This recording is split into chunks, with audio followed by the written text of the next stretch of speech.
Hello, my dear friends. How are you doing? Hope you are having an amazing day and not having to deal with drama. Ready for new stories I have for you today? Let's go to the first one. Buckle up, as it's a long one, and don't forget to listen to the end of the story to hear my insights. Enjoy the stories, guys, and please like and subscribe. And of course, don't forget to leave a comment.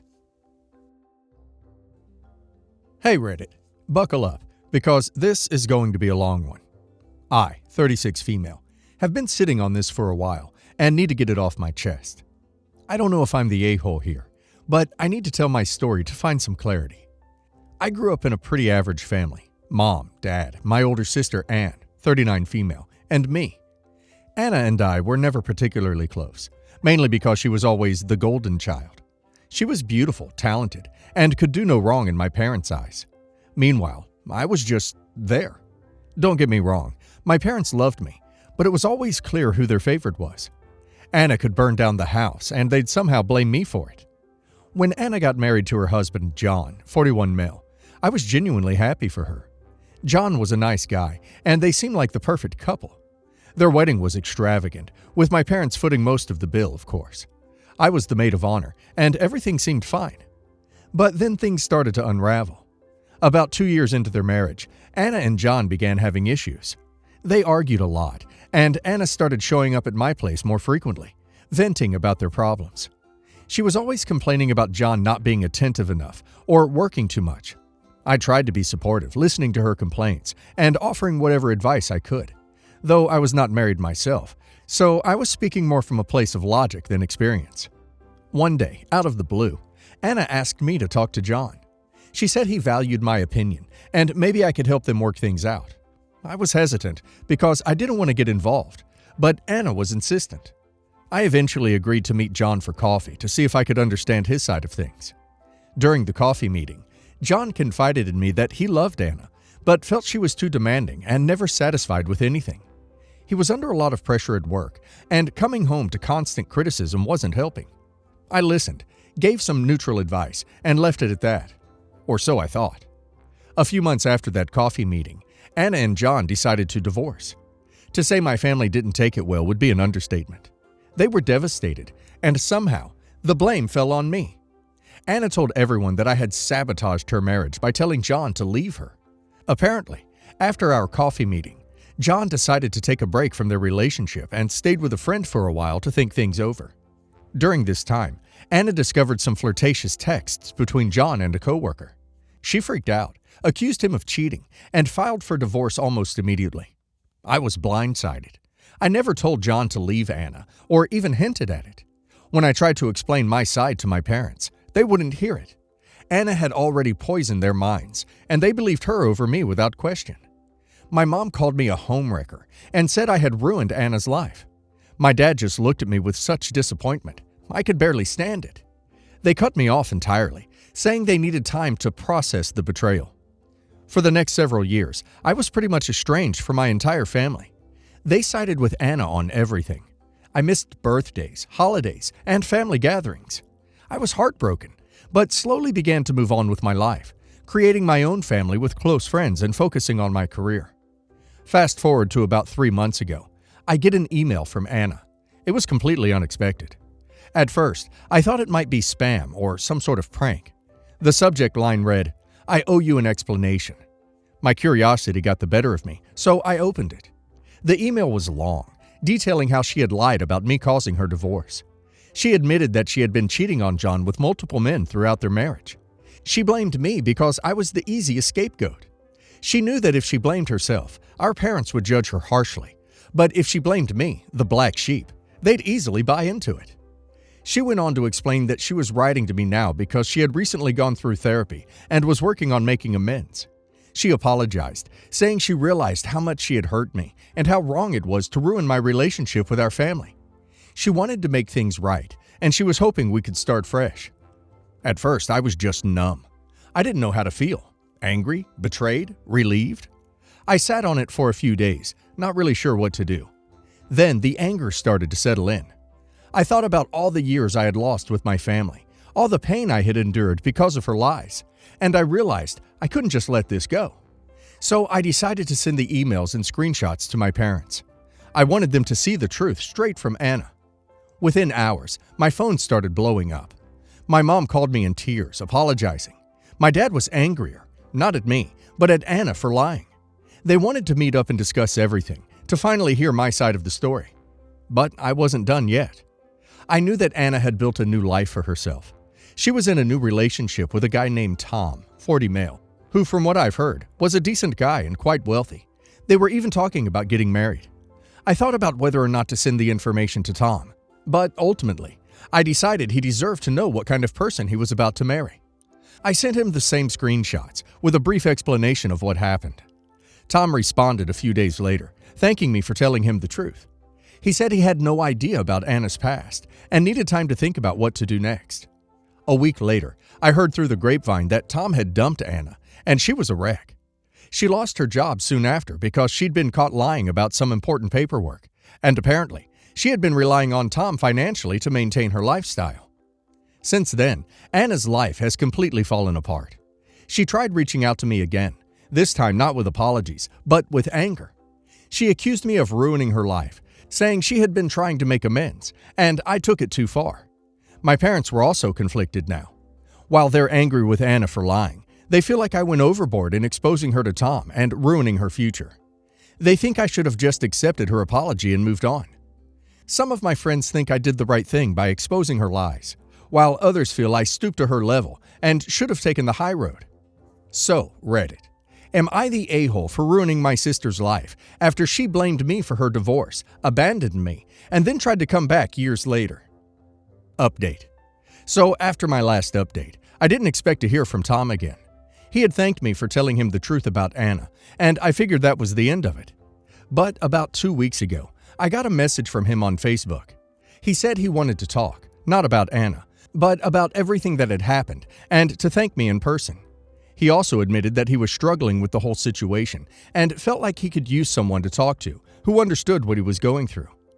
I was hesitant at first, thinking it might just stir up more drama, but I agreed to meet him for coffee. I felt like we both deserved some closure after everything that had happened. We met up at a small, quiet cafe, and what was supposed to be a quick chat turned into hours of talking. We clicked instantly. I don't know how else to describe it, but it felt like we had known each other for years. We talked about everything, our pasts, our families, the whole mess with Anna, and our hopes for the future. Tom was kind, genuine, and so easy to talk to. He shared with me how blindsided he felt by Anna's lies, and how grateful he was that I had the courage to tell him the truth. It was clear he was hurt, but he was also trying to move on and find some peace. After that first meeting, we started seeing each other more regularly. At first, it was just as friends, but there was an undeniable chemistry between us. I wasn't looking for a relationship. Hell, after everything with my family, I wasn't sure I even wanted one. But something about Tom just felt right. He made me feel understood and appreciated in a way I hadn't felt in a long time. Fast forward to today, and I can hardly believe I'm saying this, but Tom and I are in love. We've been officially dating for about a month now, and it's been incredible. He's the most caring, understanding person I've ever met, and he's been so supportive as I navigate my complicated relationship with my family. We've both been through a lot of pain because of Anna, but in a weird way, it brought us together. I know some people might think this is too soon, or that it's messy, but life is messy. Sometimes things happen in the most unexpected ways, and you just have to roll with it. Tom and I have talked about all the possible complications, especially considering our history, but we both feel like this is worth pursuing. As for Anna, I don't think she knows about Tom and me yet. We're not hiding our relationship, but we also haven't made any grand announcements. I imagine she'll find out sooner or later, and I'm prepared for whatever fallout might come from that. I'm sure she won't be thrilled, but at this point, I've made peace with the fact that she's not going to be happy with anything I do. My parents know, though, and they've been surprisingly supportive. They've seen how happy Tom makes me, and they're glad I found someone who treats me well. Wow! OP's story reads like a soap opera. But seriously, I think OP did what she had to do. OP's sister's actions had consequences, and OP is just living her life. OP had to clean her name after her sister trashed it, and that's what she has done after she had a chance. When it comes to Tom, well, I just don't think it's right to date your sibling's ex. But it looks like OP couldn't resist. And now let's hear the community's opinion. Wow, OP. You've been through so much, and it's amazing to see you come out on the other side stronger. You did the right thing exposing your sister's lies, and I'm glad you're finding happiness with Tom. You deserve all the good things coming your way. Don't let anyone make you feel bad for finding love again, even if it's with your sister's ex. Life has a funny way of working out sometimes. I think you handled the situation with your sister as best as anyone could. She made her bed, and now has to lie in it. I'm happy to hear that you found someone who appreciates you. Tom seems like a great guy. You both deserve to be happy after everything you've been through. Keep us updated, and don't let the haters get to you. Am I the a-hole for calling the cops on my cousin during her wedding? I have a cousin who I grew up very close with. She would often ask me to do hair, makeup for her, which I didn't mind because she always offered to pay. When she got engaged, she expected everyone who was attending the wedding to gift them $500 to show our love and gratitude for being invited. I was hesitant, but she wanted me as her maid of honor, and I have known her my entire life, so I paid her the $500 plus an extra $500 worth of wedding gifts for her. As the maid of honor, I was there to help her throughout her planning. I asked on multiple occasions if she wanted me to do her hair and makeup for the wedding. She would always respond with, "My mom is going to do it for me, and you are my maid of honor. I want you to enjoy yourself." Around a week before the wedding, she asked me out to dinner, asking if I could please do her hair and makeup for her and her bridesmaids because her mom was sick and couldn't handle the stress that came with doing the bride and her 9 other bridesmaids' makeup. All of her bridesmaids were going simple with hair and makeup, which would only take around 3 hours to do all of them. The bride wanted her hair cut and colored with waist-length extensions put in, and then styled top of glam makeup. The time to do her hair would be around 5 hours, and then the makeup probably 2.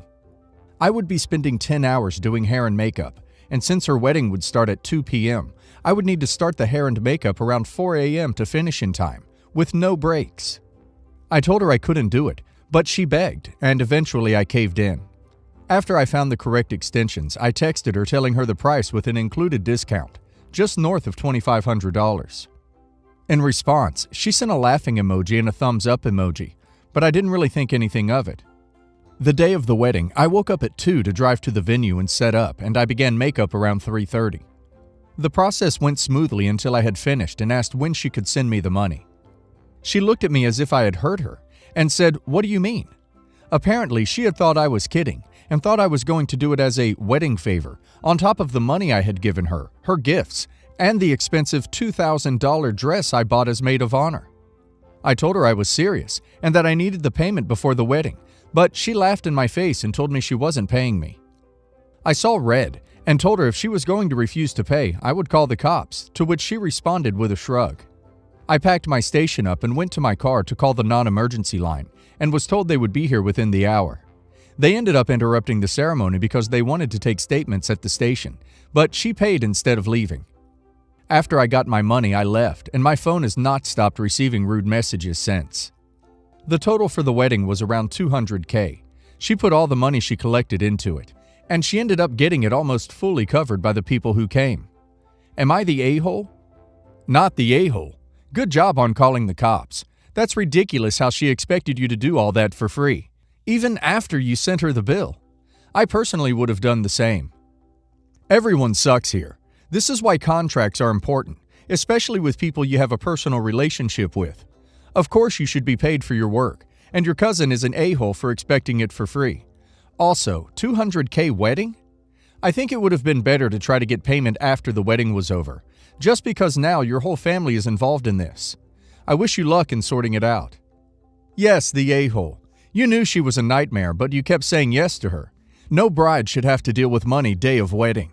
You should have asked for money in advance of buying the hair, and if you didn't, you should have taken the extensions out of the equation, and then either finished the job or left, and later sued her in small claims court.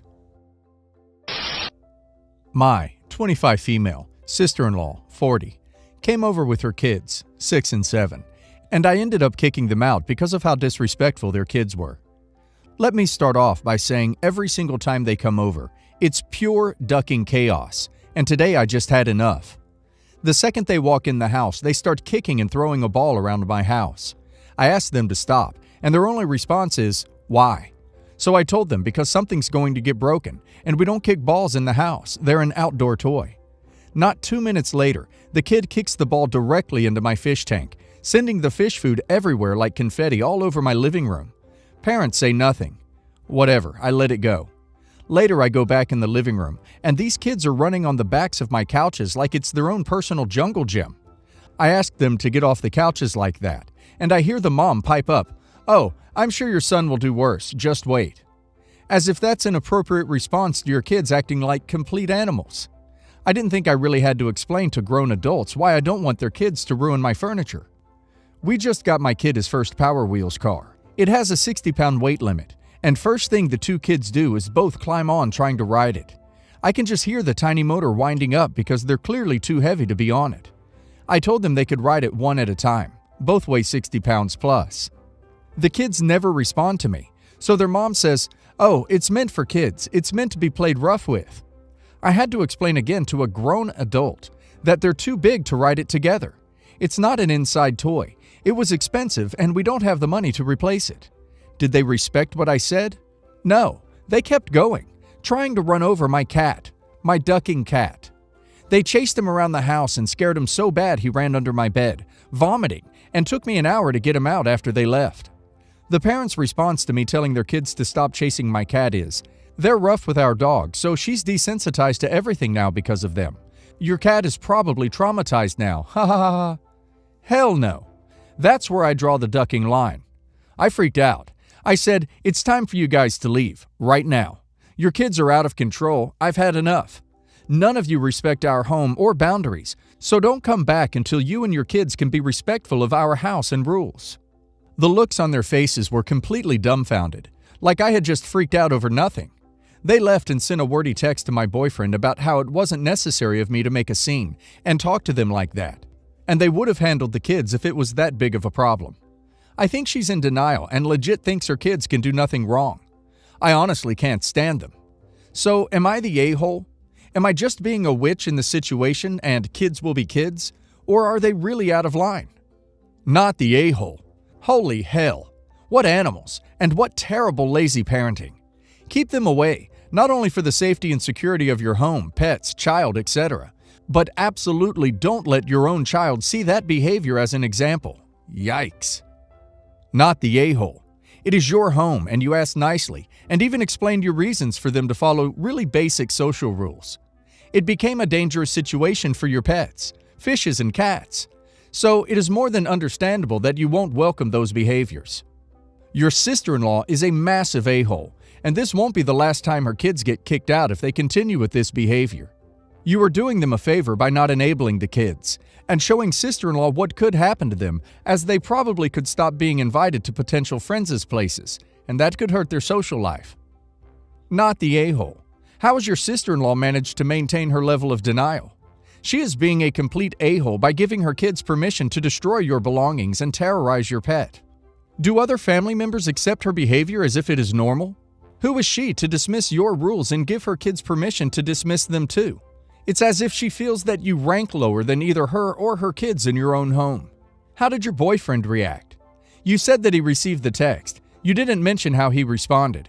If he doesn't have your back on this, then he is one of the reasons your sister-in-law has become such a nightmare. They grew up with a silver spoon in their mouth.